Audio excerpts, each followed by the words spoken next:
Morning students, आज हम हिंदी में पार्ट 2 मेडल की चमक पढ़ेंगे। ऐसी जगह जन्म लेकर इतना आगे बढ़ना जहां लड़कियों के जन्म को खुशी का कारण नहीं माना जाता। ऐसी जगह जन्म लेना जहां पर लड़कियों के जन्म को खुशी का कारण नहीं मानता, वहां पे लड़कियां जब जन्म लेती हैं तो वहां पे लोग खुशी नहीं मनाते। सचमुच आसमान को जमीन पर लाने जितना ही मुश्किल काम था। कितना मुश्किल काम? जैसे कि आसमान को जमीन पर लेके आना, इतना मुश्किल काम था। फिर भी साक्षी मलिक ने इस असंभव काम को संभव कर दिखाया। जो साक्षी मलिक थी, उन्होंने इस असंभव काम को, जो कि संभव नहीं था, उसे संभव कर दिखाया। साक्षी मलिक का जन्म रोहतक हरियाणा के मोखरा गांव में 3 सितंबर 1992 ईस्वी को हुआ था। उनका जन्म रोहतक के गांव में, रोहतक जो कि हरियाणा में है, वहाँ का एक गांव है मोखरा, वहाँ पे 3 सितंबर 1992 को हुआ था। उनके पिता सुखबीर मलिक दिल्ली परिवहन निगम में बस कंडक्टर थे। उनके पिता क्या थे? बस कंडक्टर थे। और उनकी मम्मी, उनकी माता जी जो थी, वो आंगनबाड़ी चलाती थी। साक्षी के माता पिता अपने परिवेश के वातावरण के विपरीत साक्षी को बेटे की तरह प्यार और परवरिश दी। उनके मम्मी पापा ने वहाँ का जो माहौल था उसके विपरीत, उससे अलग हट करके अपनी बेटी को बहुत सारा प्यार और परवरिश दी। 12 वर्ष की उम्र से ही साक्षी ने छोटू राम स्टेडियम, कौन सा स्टेडियम बच्चों? छोटू राम स्टेडियम, रोहतक के अखाड़े में कोच ईश्वर दहिया से कुश्ती का प्रशिक्षण इट मीन्स शिक्षा लेना शुरू कर दिया। आसपास के लोगों ने इस बात का बहुत विरोध किया। जो आसपास के लोग थे, उनको इस बात से बहुत ज़्यादा विरोध था कि ये काम खाली लड़कों का है। जो पहलवानी है वो पुरुषों का खेल है, उसको लड़कियां नहीं खेल सकती हैं। इन सारी चीज़ों को लेकर के वहाँ के लोग बहुत बड़ा विरोध कर रहे थे। परंतु इस बात को चुनौती के रूप में लेते हुए साक्षी ने और अधिक मेहनत करनी शुरू कर दी। साक्षी ने सोचा कि यहाँ के लोग सोच रहे हैं कि ऐसा नहीं है, ये लड़कों के लिए है, लड़कियों के लिए नहीं है। उन्होंने इस बात को क्या समझा? चुनौती के रूप में समझा, और उसके बाद उन्होंने और ज़्यादा मेहनत करनी शुरू कर दी।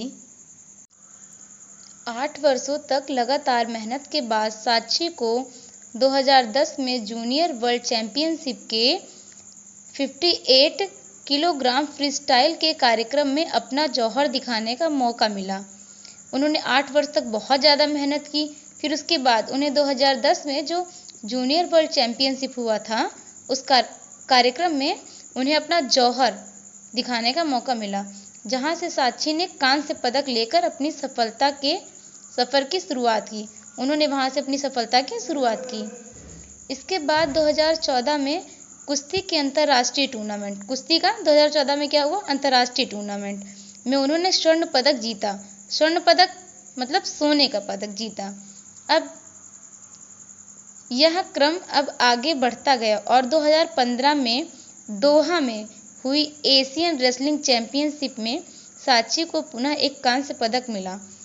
इन सब के बाद 2015 में जो दोहा में रेसलिंग चैंपियनशिप में साक्षी को पुनः एक कांस्य पदक मिला, उनको फिर से एक कांस्य पदक मिला। इन सफलताओं ने पूरे देश में उन्हें चमका दिया था।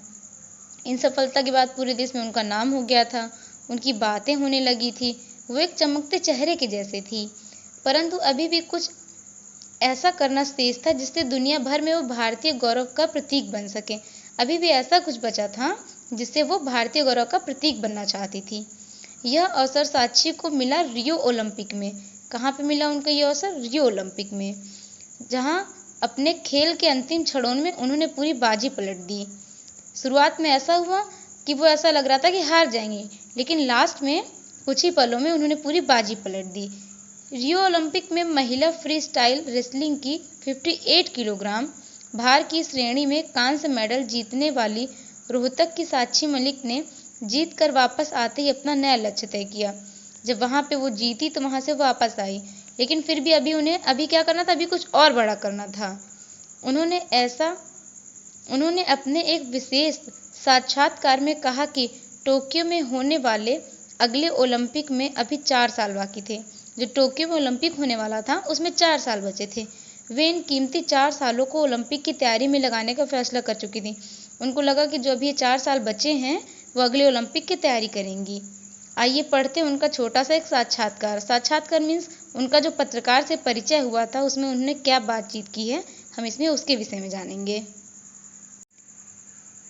एक पत्रकार ने उनसे पूछा कि आपका अगला लक्ष्य क्या है, तो साक्षी ने देखिए क्या जवाब दिया। मैं अगले ओलंपिक में इससे बड़ा मेडल जीतना चाहती हूँ। उन्होंने क्या बताया कि वो उससे भी बड़ा मेडल जीतना चाहती हैं। यही मेरा एकमात्र लक्ष्य है। जो अगले 4 सालों के बाद उन्हें जो करना था, उनका यही लक्ष्य था। पत्रकार, यानी टोक्यो के लिए आपने तैयारी करनी शुरू कर दी है। पत्रकार ने उनसे क्या पूछा कि आपने टोक्यो में जो ओलंपिक होने वाला था, आपने उसकी तैयारी करनी शुरू कर दी है। साक्षी ने क्या कहा, बिल्कुल, इसके लिए मुझे वक्त गंवाने की जरूरत नहीं है, ना ही कोई कोर कसर बाकी रखनी है। उन्होंने क्या कहा कि मुझे अपना वक्त बर्बाद करने की कोई ज़रूरत नहीं है और ना ही मुझे कोई कोर कसर, मतलब उन्होंने ये कहा है कि वो अपनी तैयारी करने में कोई भी कमी नहीं रखेंगी, उन्हें पूरी तैयारी करनी है। मेरे लिए रियो ओलंपिक पहला अनुभव था। उन्होंने बताया कि जो रियो ओलंपिक था, उन्होंने जो जीता था, वो उनका पहला अनुभव था। मैंने इससे बहुत कुछ सीखा। टोक्यो के लिए मन बना चुकी हूँ। मैं हर मुमकिन कोशिश करूँगी कि टोक्यो में वह मेडल मिले जो भारतीय महिला रेसलर्स के हिस्से अब तक नहीं आ पाया है, क्योंकि भारतीय हैं महिला जो रेसलर्स हैं, अभी तक उनके हिस्से में वो मेडल आया नहीं है, जो कि साक्षी जीतना चाहती हैं।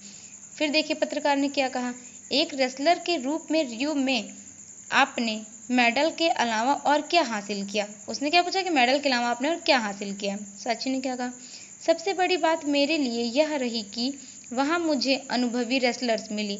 अनुभवी मतलब जिनके पास बहुत ज़्यादा अनुभव था, जो काफ़ी पहले से तैयारी कर रही थी। उनसे जाना कि कैसे बड़े मुकाबले में अपने खेल पर एकाग्रता बरकरार रखनी चाहिए। खेल पर एकाग्रता मतलब अपने खेल पर एक निश्चित निगाह रखनी चाहिए कि कैसे ही हम अपने केवल खेल पे फोकस करेंगे। दूसरे खेलों के भारतीय और विदेशी खिलाड़ियों को इतने बड़े स्तर पर उत्कृष्ट प्रदर्शन करते देखना भी एक अलग अनुभव था। जो वहाँ पे उत्कृष्ट प्रदर्शन कर रहे थे, उनको देख करके उन्हें लग रहा था कि एक अलग ही अनुभव है। इससे एक एथलीट के तौर पर हम बहुत अनुभवी बनते हैं। फिर पत्रकार ने देखिए क्या बोला कि आगे की तैयारियों के लिए आप सुविधाओं में कुछ बढ़ोतरी चाहती हैं। नेक्स्ट पन्ने पर देखते हैं। साक्षी ने कहा, हमें सुविधाएं ठीक ठाक मिल रही हैं, मैं फ़िलहाल इससे संतुष्ट हूँ। आगे जैसी ज़रूरत होगी मैं उसके बारे में सही जगह अनुरोध करूँगी। उनसे पत्रकार ने पूछा कि जो आपको सुविधाएं मिल रही हैं वहाँ सब ठीक ठाक है। तो साक्षी ने बोला कि सब कुछ ठीक ठाक है। पत्रकार, मेडल दिलाने वाले मैच के अनुभव को आपकी जुबानी हर कोई जानना चाहता है। आप उस मैच में 0-5 से पीछे चल रही थी, फिर कैसे वापसी की। उनसे पूछा कि आप 0-5 से पीछे चल रही थी तो आपने कैसे वापसी की। साक्षी ने जवाब दिया, उस अनोखे मैच में मेरे पास आखिर के बाजी पलटने के लिए वक्त था। मैं तो 2-2 सेकंड में कुश्ती का परिणाम बदलते हुए देखा है, तो मुझे अपनी क्षमताओं पर इतना भरोसा था कि मौका मिलते ही मैं पासा पलट दूंगी। साक्षी को अपने ऊपर इतना भरोसा था कि अगर उन्हें मौका मिलेगा तो वो बाजी पलट सकती हैं। इस भरोसे को मेरे कोच कुलदीप सर ने भी मैच के दरमियान बहुत ऊंचा रखा। वे बार बार कहते रहे कि तू कर सकती है। जब मैंने कर दिया उसके बाद से तो मेरी ज़िंदगी ही बदल गई। उनके जो सर थे उनको पूरा यकीन था कि हाँ वो कर सकती है, लेकिन जब उसने किया तो उसकी ज़िंदगी वाकई में बदल गई। फिर पत्रकार ने क्या पूछा, आपके गांव मोखरा में लड़के लड़कियों के बीच का लिंग अनुपात कम है। स्टेट में अब आप बेटी बचाओ बेटी पढ़ाओ मुहिम की ब्रांड एम्बेसडर भी बन गई हैं। आप इस दिशा में बदलाव लाने के लिए क्या करेंगी। अब देखिए, उनकी इतनी ऊंचाई पर पहुंचने के बाद वहां को उनका ब्रांड एम्बेसडर बना दिया। किस चीज़ का, बेटी बचाओ बेटी पढ़ाओ का। अब साक्षी ने क्या जवाब दिया, मेरा मेडल बताता है कि लड़की क्या कुछ नहीं कर सकती। उन्होंने पत्रकार से कहा कि जो मेरा मेडल है वो बताता है कि लड़कियां क्या कुछ नहीं कर सकती हैं। इसका मतलब ये है कि लड़कियां बहुत कुछ कर सकती हैं। जब मैं कर सकती हूँ तो कोई भी लड़की कर सकती है। मुझे लगता है कि हरियाणा में अब अभिभावक अपनी बेटियों की अहमियत, उनकी काबिलियत पर विश्वास करेंगे, उसे महत्व देंगे। क्योंकि हरियाणा में ऐसा था कि वहाँ पर लोग अपनी बेटियों की काबिलियत पर भरोसा नहीं करते थे, विश्वास नहीं करते और उन्हें कोई भी इम्पोर्टेंस, इट मीन्स कोई भी महत्व नहीं देते हैं। बेटियों को आगे पढ़ाएंगे, पढ़ाई में, खेल में, समाज के हर क्षेत्र में बेटियों को बढ़ावा मिले। बेटियों को क्या मिले, बढ़ावा मिले। इसके लिए मैं आवाज़ उठाने को तैयार हूँ। साक्षी ने बोला कि हमारे सोसाइटी में जहाँ पे वो रहती थी हरियाणा में, वहाँ पे बेटियों को कोई बढ़ावा नहीं मिलता था। तब वो चाहती हैं कि वहाँ पे खेल में, हर एक चीज़ में बेटियों को आगे बढ़ाया जाए। उसके लिए वो आवाज़ उठाने के लिए तैयार थी। नेक्स्ट पन्ने पर देखते हैं। साक्षात्कार के बाद साक्षी अपने परिवार के साथ दिल्ली से टिकरी कला गांव निकल गई, जहां उनका भव्य स्वागत हुआ। जब वहां पर वो गई तो वहां पे उनका भव्य स्वागत, मतलब बहुत बड़े तरीके से उनका स्वागत किया गया। बेटी साक्षी की इस जीत के बाद उसके पिता सुखबीर मलिक ने भारत सरकार के अभियान बेटी बचाओ बेटी पढ़ाओ के दो शब्द बेटी बेटी आगे देखते हैं बेटी खिलाओ भी जोड़े, बेटी खिलाओ भी जोड़े। उनका कहना है कि साक्षी की कामयाबी से हरियाणा में सभी अभिभावकों की सोच बदलेगी, वे बेटियों को खेलने भेजेंगे। लोगों को लगता है कि जो खेल कूद है बेटियों के लिए सही नहीं है, उन्हें कहाँ जाने देंगे, कहाँ भेजेंगे, लेकिन ऐसा कुछ नहीं है। दिल्ली में हुए एक जबरदस्त स्वागत पर सुखबीर मलिक ने कहा कि मैंने सपने में भी नहीं सोचा था कि हमारा इतना बड़ा स्वागत होगा। उन्होंने कभी सोचा ही नहीं था कि उनकी बेटी उनका इतना नाम रोशन करेगी, उनका इतना बड़ा स्वागत होगा। इतनी भीड़ मैंने अपनी ज़िंदगी में कभी नहीं देखी। उन्होंने अपनी ज़िंदगी में ऐसी भीड़ कभी देखी ही नहीं है। आज हमें यह सब अपनी बेटी की वजह से देखने को मिल रहा है। इस बात को दूसरे अभिभावकों को भी समझना चाहिए। उनका कहना है कि अपनी बेटी की वजह से उनको इतना भव्य स्वागत मिला, इतने लोग देखने को मिले, सब ने उनकी इज्जत की। तो वो चाहते हैं कि दूसरे अभिभावकों को भी ये सारी चीज़ें समझनी चाहिए। Thank you class.